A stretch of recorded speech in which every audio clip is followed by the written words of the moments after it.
Option for pension दिल्यानंतर जवळजवळ 50-52% नवीन employee हे पेन्शन ऑप्टी म्हणून पेन्शनच्या कॅटेगरीमध्ये सहभागी झाले. तो इतिहास आपल्याला माहिती आहे. पेन्शन सेटलमेंट केलं तेव्हा फक्त एआयबी युनियन एक युनियन होती जी पेन्शनच्या बाजूने होती. आम्ही घसा फोडून लोकांना सांगायचो पेन्शन ऑप्ट करा, पेन्शन ऑप्ट करा. त्यावेळी काही लोक चार्ट सर्क्युलेट करायचे की प्रॉव्हिडंट फंड ऑप्ट केलं तर रिटायरमेंटच्या वेळी 1 कोटी मिळेल, 1.25 कोटी मिळेल. ते चार्ट तुम्ही आमच्या समोर टाकायचे आणि मग आम्ही तुम्हाला समजावून सांगायचो नाही तरी आम्हाला असं वाटतं की तुम्ही करा. तुम्ही नाही केलं म्हणजे इतर युनियनच्या लोकांनी केलं नाही तर मी समजू शकतो, त्यांना आपण दूषणं देऊ शकतो. पण एआयबी आणि एआयबीचे सभासद पण भरकटले. त्यांनी पण प्रॉव्हिडंट फंड ऑप्शन हेच कायम ठेवलं. त्यातून जवळजवळ 1993 ते 2009 हा 16-17 वर्ष आपल्याला one more option for pension मिळवण्यासाठी लढावं लागलं. आणि मजेची गोष्ट अशी होती की त्या कालावधीमध्ये जेव्हा वन मोर ऑप्शन फॉर पेन्शनची लढाई चालू होते त्यावेळी मी काही डायरेक्टर होतो. एमडी मल्ल्या बँकेचे चेअरमन होते. त्यावेळी बोर्डाच्या मॅनेजिंग कमिटी मीटिंगच्या वेळी आम्ही डिस्कशन करायचो. त्यावेळी मला हळूच ते विचारायचे तुळजापूरकर काय झालं होतं वन मोर ऑप्शन फॉर पेन्शनचं.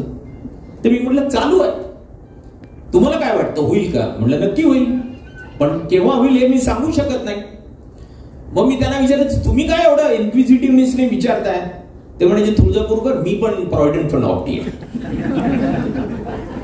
त्यांच्या बाजूला पिपारिया बसलेले असायचे, एक जनरल मॅनेजर क्रेडिट जे बँक ऑफ महाराष्ट्रातले अतिशय हुशार समजले जायचे. ते मल्ल्यांना सांगायचे साहेब हे खोटं आहे, जरी पुन्हा ऑप्शन आलं तरी तुम्ही प्रॉव्हिडंट फंड द्या, कारण तुम्हाला जे पैसे मिळतील ते जर स्टॉक मार्केटमध्ये इन्व्हेस्ट केले तर मार्केट एवढं वर जात आहे त्यामुळे तुम्हाला रिटर्न्स खूप चांगले मिळतील. तेव्हा त्यांनी सांगितलं पिपारिया तुझ्यासारख्या सल्लागारांनी मला एक बद सल्ला दिला, चुकीचा सल्ला दिला म्हणून मी पीएफ ऑप्शन दिलं. पण जर लेफ्ट टू यू तू म्हणशील ते मी ऐकायचं ठरवलं तर माझं राहतं घर विकून स्टॉक मार्केटमध्ये पैसे गुंतवा असं सांगशील आणि मला रस्त्यावर आणशील, पुन्हा असा सल्ला मला देऊ नको. हे झालं मल्ल्या. मल्ल्यानंतर परेरा आले. परेरांना आम्ही असंच एक मास डेप्युटेशन घेऊन गेलो आणि निवेदन दिलं की तो एआयबीचा कॉल होता की आपल्या चीफ एक्झिक्युटिव्ह ऑफिसरला निवेदन द्यायचं, मेमोरंडम दिला. आम्ही असे बाहेर पडायला लागल्यानंतर ते म्हणाले तुळजापूरकर थांबा 1-2 मिनिटं. थांबलो. तर त्यांनी मला विचारलं का तुळजापूरकर खरंच मिळणार आहे का. पुन्हा मी तोच प्रश्न विचारला की तुम्ही का विचारताय असं. त्यांनी सांगितलं माझं पण पीएफ ऑप्शन आहे म्हणून मी विचारलं. त्याच्यानंतर अनुप भट्टाचार्य आले. त्यांच्याही वेळी पुन्हा तोच रिपीट शो झाला. तेही पीएफ ऑप्टी होते. मग मी माहितीसाठी बँक ऑफ महाराष्ट्रातले हुशार एक्झिक्युटिव्ह हुडकून बघितले. मकवाना नावाचे होते, तुमच्याकडे HRM ऑफिसर होते. ते नंतर एजीएम स्टाफला होते. नायक म्हणून होते, ते पण एजीएम स्टाफ होते. भट म्हणून होते, ते अथॉरिटी समजल्या जायचे. जेवढे हुशार लोक होते ते सगळे पीएफ ऑप्टी होते. सबस्टाफ 100% पेन्शन ऑप्टी होते. कारण युनियन म्हणजे ते डोळे झाकून ते अंमलात आणायचे. काळाच्या कसोट्यावर हे सगळे हुशार लोक मूर्ख सिद्ध झाले म्हणून आपल्याला पुन्हा एकदा पीएफ ऑप्शनची लढाई लढावी लागली. जर ही लढाई लढावी लागली नसती तर आज पेन्शन अपडेशनच्या प्रश्नासाठी रिटायरीज लोकांना हे जे ऊर फाडोस तर लढावं लागतं आपल्याला, ते लढावं लागलं नसतं. पेन्शन आली कुणामुळे, एआयबी मुळे आली.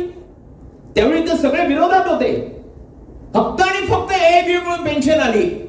पण आज सोशल मीडिया मधल्या पोस्ट बघितल्यानंतर असं वाटतं की अपडेशन ऑफ पेन्शनला जर विलन कोण असेल तर फक्त एआयबी आहे. एआयबी मुळे ही पेन्शनचं अपडेशन होत नाही असं एक चित्र निर्माण केलं जातं. त्यामुळे आज रिटायरीज इथे आहेत. माझी हात जोडून तुम्हाला विनंती आहे की तुम्ही जरा इतिहासामध्ये डोकावून बघा. पेन्शन कुणामुळे आली, पेन्शन मध्ये सुधारणा झाल्या. One more option for pension केवळ अशक्य गोष्ट होती. कुठलं मॅनेजमेंट असा मूर्खपणा करेल. ते काय सांगत होते, रेल्वे आली, रेल्वे स्टेशनवर थांबली, तुम्हाला सांगितलं रेल्वेत चढा, तुम्ही नाही चढलात, तुमचा दोष आहे. का मी one more option for pension तुम्हाला द्यावं. त्यावेळी हे पीएफ ऑप्टी सांगायचे की माणूस हा चुकीचा पुतळा आहे. शेवटी चूक कोणाची होत नाही, आमची झाली. त्यामुळे आम्हाला पोटात घ्या आमची चूक आणि आम्हाला एक one more option for pension द्या.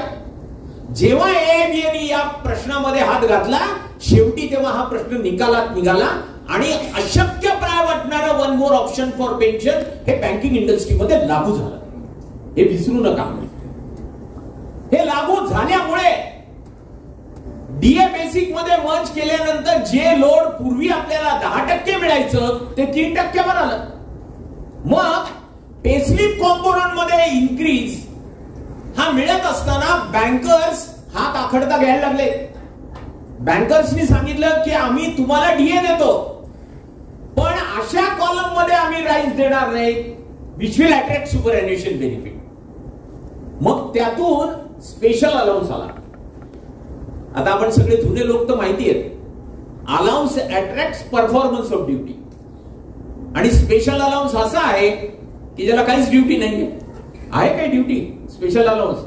त्या अनेक कॉलम मधला एक कॉलम आहे स्पेशल अलाउन्स ज्याच्यात मागच्या वेळी 16.40% होते आणि या वर्षी या बायबजेट मध्ये 26.50 आले. सरळ सरळ 10% वाढ केली. का केली? कारण स्पेशल अलाउन्स हा सुपरएन्युएशन बेनिफिट साठी गृहीत धरला पाहिजे याच्यावर केरळ हायकोर्टनी एम्प्लॉयच्या बाजूने निकाल दिलेला आहे. त्याच्या विरोधात आयबीए गेली सुप्रीम कोर्टामध्ये. सुप्रीम कोर्टात तो विवाद चालू आहे. अजून निकाल लागायचा आहे. पण उद्या चालून हा निकाल जर एम्प्लॉयच्या बाजूने लागला तर स्पेशल अलाउन्स या कॉलम मध्ये मिळणारी रक्कम ही सुपरएन्युएशन बेनिफिट साठी अकाउंट फॉर होऊ शकते. हे लक्षात घेता आपण या बायबजेट मध्ये एज्युकेशन अलाउन्स लर्निंग अलाउन्स कुठलाही अलाउन्स घेतला नाही. इतर अलाउन्सेस मध्ये कमीत कमी वाढ घेतली आणि सगळी रक्कम या स्पेशल अलाउन्स मध्ये टाकली की उद्या जर फायदा झाला तर त्यातून रिटायर्ड लोकांना एक खूप चांगला बेनिफिट मिळू शकेल. आता हे चांगलं केलं का वाईट केलं? दूरदृष्टीता जर बघितली तर यातून एम्प्लॉईजना बेनिफिटच मिळू शकणार आहे. आता स्केलवरचं लोड हा मुद्दा मी तुम्हाला सांगितला. पुन्हा आत्ताचा जो स्केल आहे नवीन लागलेला क्लार्क हा बँकेमध्ये जॉईन होतो त्याचं बेसिक क्वालिफिकेशन काय आहे? पूर्वी 12वी होतं आता ग्रॅज्युएट आहे. पण तो बँकेत लागला की त्याला 2 ऍडिशनल इन्क्रीमेंट दिली जातात. जेव्हा 12वी होतं बेसिक क्वालिफिकेशन तेव्हा 2 ऍडिशनल इन्क्रीमेंट हे आपण समजू शकतो.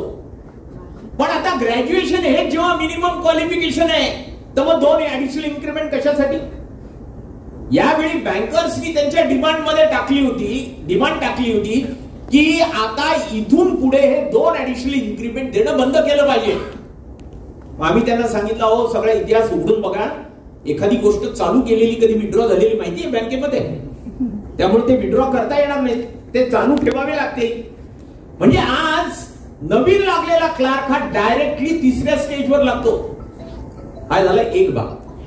दुसरा भाग नवीन लागलेले एम्प्लॉई हा बँकेत पहिल्या दिवशी कॉम्प्युटर ऑपरेटर बीचा अलाउन्स घेतो. पूर्वी क्लार्क होता कॉम्प्युटर ऑपरेटर ए होता. मागच्या बायबजेट मध्ये सगळे क्लार्क अपग्रेड करून आपण कॉम्प्युटर ऑपरेटर ए केले. या बायबजेट मध्ये सगळे कॉम्प्युटर ऑपरेटर ए अपग्रेड करून आपण कॉम्प्युटर ऑपरेटर बी केले. या बायबजेट मध्ये याचा बेनिफिट म्हणून 1.5 लाखापेक्षा जास्त क्लार्कना डायरेक्टली कॉम्प्युटर ऑपरेटर बीचा अलाउन्स मिळणार आहे. 1.5 लाख क्लार्क आहे ज्यांना मिळत नव्हता. बँक ऑफ महाराष्ट्रामध्ये बाय अँड लार्ज सगळीकडे हा कॉम्प्युटर ऑपरेटर बीचा अलाउन्स मिळतो. पण अनेक बँका आहेत ज्या बँकांमध्ये हा लागू नव्हता. त्यामुळे आज नवीन लागलेला जो क्लार्क आहे तो क्लार्क 3ऱ्या स्टेजला with computer operator B allowance special pay याच्यासह त्याचा स्केल सुरुवात होतो